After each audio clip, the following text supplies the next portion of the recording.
शिवन्या पिछले 100 सालों से तपस्या कर रही थी। आज उसकी तपस्या पूर्ण हुई थी।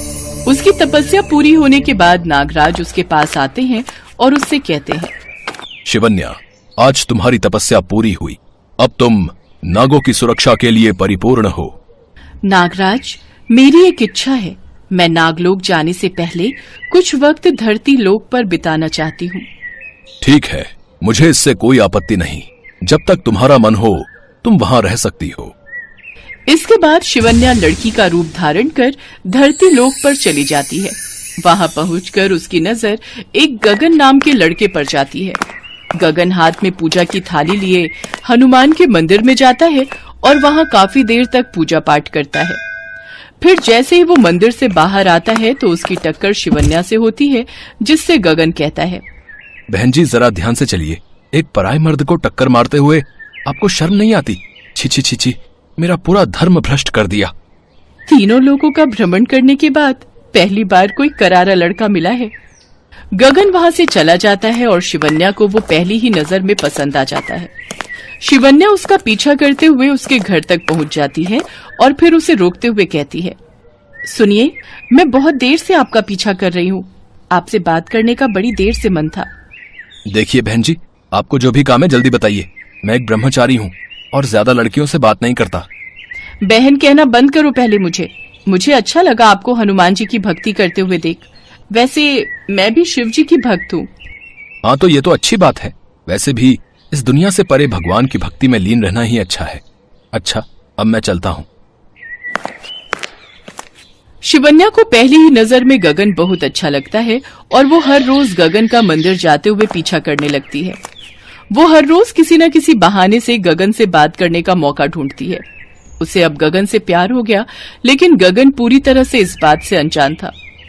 एक दिन शिवन्या गगन से बात करते हुए कहती है, गगन, हम कई दिनों से बात कर रहे हैं, लेकिन आज मैं तुमसे एक बात कहना चाहती हूँ। तुम्हें बुरा तो नहीं लगेगा ना? नहीं शिवन्या, कहो क्या कहना चाहती हो। वैसे भी तुम पहली लड़की हो जिससे मैंने इतनी बातें की हैं, और मुझे ये भी अच्छा लगा कि तुम्हें मेरा ब्रह्मचारी रूप अच्छा लगा। मैं तो अपने इस ब्रह्मचारी रूप में बहुत खुश हूँ। लेकिन मुझे इसी ब्रह्मचारी से प्यार हो गया है। ये तुम क्या कह रही हो? तुम जानती हो ना, मैं एक ब्रह्मचारी हूँ और मैं हनुमान जी का बहुत बड़ा भक्त हूँ। मैं भी भोलेनाथ जी की बहुत बड़ी भक्त हूँ और उनकी तो मैंने कई वर्षों तक तपस्या की है, लेकिन फिर मुझे तुमसे प्यार हो गया। वर्षों तक तपस्या की है? क्या मतलब है तुम्हारा? अब वो ये कि मैं और तुम दोनों ही भक्त हैं, लेकिन मुझे लगता है अब तुम्हें शादी करके अपना घर बसा लेना चाहिए। आज के बाद ये बात अपनी जुबान पर लाना भी मत। इतना कहकर गगन वहाँ से चला जाता है।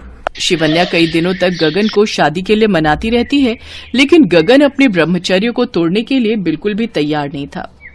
एक रोज जब गगन कहीं गया होता है तो शिवन्या खिड़की के रास्ते उसके घर में घुस जाती है। कुछ देर बाद गगन घर आता है तो वो बाथरूम में नहाने चला जाता है। शिवन्या भी उसके पीछे बाथरूम में चली जाती है और गगन को पीछे से आकर पकड़ लेती है। आज हम इतने करीब हैं, तो तुम मुझसे दूर क्यों जाना चाहते हो? आज तुम्हें पता चलेगा कि प्यार और ब्रह्मचर्य में बहुत फर्क होता है। इसके बाद गगन भी उसमें खो जाता है। फिर जैसे ही शिवन्या उसके होठों पर किस करने के लिए आगे आती है तो गगन उसे पीछे धकेल देता है और कहता है, नहीं नहीं, ये मेरे ब्रह्मचर्य के खिलाफ है। तुम मुझसे ये पाप करवाना चाहती थी। मैं अपने ब्रह्मचर्य के नियम को नहीं तोड़ सकता। मैं बस तुम्हारा प्यार पाना चाहती हूँ, और जब तुम मेरे करीब आ रहे थे तब तुम्हें अपना ब्रह्मचर्य याद नहीं रहा था। तुम चली जाओ अब यहाँ से, मुझे तुमसे नफरत हो रही है। इसके बाद शिवन्या इच्छाधारी नागिन रूप में आती है। तुम कौन हो? तुम? मैं एक इच्छाधारी नागिन हूँ और नागलोक से धरती लोक आई थी और फिर यहाँ आकर तुमसे प्यार हो गया, लेकिन तुम्हें तो अपना ब्रह्मचर्य प्यारा है। बस मैंने कहा ना, मैं एक ब्रह्मचारी हूँ और मुझे इन सब चक्करों में नहीं पड़ना। फिर शिवन्या गुस्से में वापस नागलोक चली जाती है, जहाँ उसकी माँ ने उसकी शादी के लिए एक लड़का देख रखा था। वो उसे शिवन्या से मिलवाती है। शिवन्या हैरान रह जाती है क्योंकि वो देखने में बिल्कुल गगन जैसा था। उसका नाम नागराज योगेश था। मैं कब से आपकी प्रतीक्षा कर रहा था।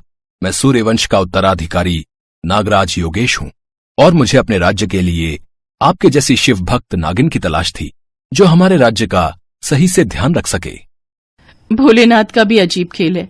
गगन का ब्रह्मचर्य भी नहीं टूटने दिया और उसकी शक्ल का लड़का मुझे देकर मेरा दिल भी नहीं टूटने दिया। माँ, मैं इस शादी के लिए तैयार हूँ।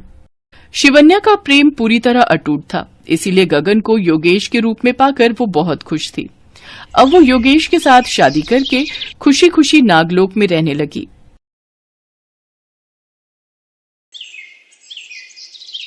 अरे जानेमन, जरा घूंघट तो उठाओ। मनोहर की आज सुहाग रात है, इसलिए वो बहुत खुश है। उसकी शादी नहीं हो रही थी। बहुत मुश्किल से उसे एक लड़की मिली है। बिस्तर पर बैठते ही मनोहर ने लड़की का घूंघट उठा दिया और घूंघट उठाते ही मनोहर चौंक गया। उसने देखा कि घूंघट के नीचे कोई लड़की नहीं बल्कि एक नागिन है। अरे ये क्या, दूर हो जाओ मुझसे, दूर हो जाओ। मनोहर कमरे से दौड़कर निकल गया। नागिन, नागिन, मेरे कमरे में नागिन है। क्या हुआ मनोहर, तुम दौड़ क्यों रहे हो? मेरे कमरे में नागिन है। कहाँ? चलो देखते हैं। मनोहर के साथ वो आदमी कमरे में घुसा और देखा बिस्तर पर एक सुंदर सी लड़की बैठी हुई है। कहाँ है नागिन? ये तो तुम्हारी बीवी है, लेकिन मैंने अभी अभी नागिन को देखा था। तुमने जरूर कोई सपना देखा होगा। मनोहर ने और कुछ नहीं कहा और वो चुपचाप सो गया। उसने अपने आप को तसल्ली देने की बहुत कोशिश की। हाँ, मैंने जरूर कोई सपना देखा है, वरना ऐसा थोड़ी होता है। मनोहर सो गया और उसकी बीवी हंसने लगी। हंसते हंसते वो सच में नागिन बन गई और खिड़की से निकल गई। आज से करीब 100 साल पहले बेला नागिन यहीं पर रहती थी। तब यहाँ घना जंगल हुआ करता था। बेला नागिन शांतनु नाम के इच्छाधारी नाग से प्यार करती थी और मनोहर पिछले जन्म में एक सपेरा हुआ करता था। वो पूरा दिन सांप ढूंढता फिरता था। आज बस एक सांप मिल जाए, उसे बेचकर मैं घर चला जाऊंगा। बहुत ढूंढने के बाद मनोहर को एक सांप मिला और वो चला गया। मनोहर से जंगल के सभी नाग और नागिन डरते थे। सारी नागिन अपने बच्चों को मनोहर के नाम से डराती थी। जल्दी जल्दी सो जा, नहीं तो मनोहर सपेरा आ जाएगा और तुझे उठाकर ले जाएगा। ये सुनकर सारे बच्चे डर भी जाते थे। ऐसे ही जिंदगी चल रही थी। बेला नागिन ने एक दिन शांतनु से कहा, शांतनु, मैं तुमसे बहुत प्यार करती हूँ, क्या तुम मुझसे शादी करोगे? हाँ, मैं भी तुमसे बहुत प्यार करता हूँ बेला। मैं सिर्फ तुमसे ही शादी करना चाहता हूँ। शांतनु और बेला की प्रेम कहानी शुरू हो गई और कुछ ही दिनों में ये बात नाग और नागिनों के बीच में फैल गई। पता है, बेला और शांतनु का कुछ चल रहा है। हाँ, मुझे पता है, कल ही उन लोगों को एक साथ देखा था मैंने। बेला ने अपने घर वालों को भी बता दिया और शांतनु ने अपने घर वालों को। सभी राजी हो गए। इतने में एक दिन दोपहर को अकेली बेला नागिन एक झील के किनारे गई। कुछ ही दिनों बाद मेरी शादी है। मुझे तो सोचकर ही शर्म आ रही है। बेला अपने ही मन में गुनगुनाती रही। इतने में वहां मनोहर सपेरा आ गया और उसने बेला नागिन को देख लिया। बेला बहुत खूबसूरत थी, इसीलिए पहली नजर में मनोहर को बेला पसंद आ गई। अरे वाह, कितनी सुंदर नागिन है। काश मेरी शादी ऐसी सुंदर लड़की से हो जाए। अरे मैं तो इसी से शादी कर सकता हूँ। मैं इससे शादी की बात करके देखता हूँ। मनोहर बेला के सामने गया। इच्छाधारी नागिन, तुम्हारा नाम क्या है? मेरा नाम बेला नागिन है, लेकिन तुम कौन हो? मैं मनोहर हूँ। मनोहर? इसका मतलब तुम ही हो वो दुष्ट सपेरा? दुष्ट? नहीं नहीं, मैं तो अच्छा आदमी हूँ। मैं तुमसे एक जरूरी बात करने आया हूँ। हाँ बोलो। तुम मुझे बहुत पसंद आ गई हो, क्या तुम मुझसे शादी करोगी? ये सुनकर बेला नागिन जोर से हंस पड़ी। मैं और तुमसे शादी? एक नागिन और एक सपेरे की शादी? बेला हंसती रही। मनोहर को बहुत बुरा लगा। एक सपेरे को ठुकरा रही हो तुम, सोच लो। मेरी शादी तय हो चुकी है शांतनु के साथ। तुम भागो यहाँ से। बेला ने मनोहर को भगा दिया। मनोहर बहुत गुस्सा हो गया। मुझे ठुकरा दिया उस नागिन की बच्ची ने। उसकी इतनी हिम्मत। मुझे वही नागिन चाहिए, उसी के साथ मैं सुहागरात मनाऊंगा। बहुत सोचने के बाद मनोहर ने एक प्लान बनाया। शांतनु से उसकी शादी तय हुई है ना, मैं शांतनु को ही गायब कर दूंगा। उस रात शांतनु किसी दोस्त के घर गया हुआ था। दोस्त के घर से वो अपने घर लौट रहा था। रात हो गई थी और जंगल का रास्ता था। तभी उसे कहीं से बीन बजने की आवाज सुनाई दी। ये बीन कहाँ से बज रहा है? मेरा सर चकरा रहा है। शांतनु बेहोश हो गया और तभी वहां मनोहर आ गया। उसके हाथ में बीन थी। अब शांतनु मेरे कब्जे में है। अब क्या करोगी बेला नागिन? मनोहर ने शांतनु को उठा लिया और वहां से चला गया। अगले दिन बेला शांतनु को ढूंढने लगी, लेकिन शांतनु कहीं पर नहीं मिला। क्या हो गया? शांतनु कहाँ चला गया? तब पीछे से मनोहर आया और कहने लगा, शांतनु को ढूंढ रही हो क्या? हाँ, शांतनु मिल नहीं रहा है। कहीं तुमने तो कुछ। शांतनु को मैंने अगवा किया है। अगर शांतनु को जिंदा देखना चाहती हो तो तुम्हें मुझसे शादी करनी होगी। शैतान सपेरा। ये कहते हुए बेला मनोहर को डसने के लिए आगे बढ़ी। मुझे मारने से शांतनु वापस नहीं आएगा। मुझसे शादी कर लो। सिर्फ मैं ही शांतनु को बचा सकता हूँ।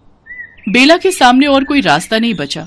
वो राजी हो गई, लेकिन उसने मनोहर को मारने का प्लान बना लिया।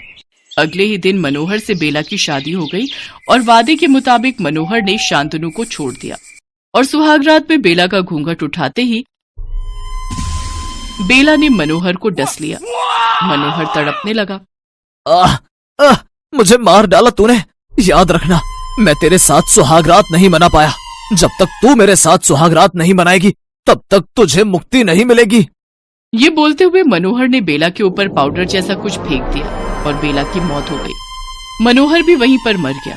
बेला की आत्मा घूमती रही। 100 सालों बाद मनोहर का पुनर्जन्म हुआ, लेकिन पिछले जन्म में किए पापों की वजह से उसे शादी के लिए लड़की नहीं मिल रही थी। बेला की आत्मा को सब कुछ याद था, इसीलिए उसने मनोहर से शादी करने के लिए हाँ कर दी और मनोहर से शादी करके उसके साथ बेला ने सुहागरात मनाई। उसके बाद बेला को मुक्ति मिल गई। शांतनु इतने दिनों से स्वर्ग में बेला का इंतजार कर रहा था। बेला शांतनु के पास गई। बेला, तुम आ गई हो बेला? हाँ शांतनु, आखिरकार हम दोनों मिल ही गए। उस पार नहीं तो क्या हुआ, जीवन के इस पार हम दोनों हमेशा एक साथ रहेंगे। इसके बाद से दोनों एक साथ रहने लगे और धरती पर मनोहर पागल हो गया। पिछले जन्म के पापों की सजा उसे इस जन्म में मिलने लगी। इसीलिए कहते हैं कि पाप कभी किसी का पीछा नहीं छोड़ते।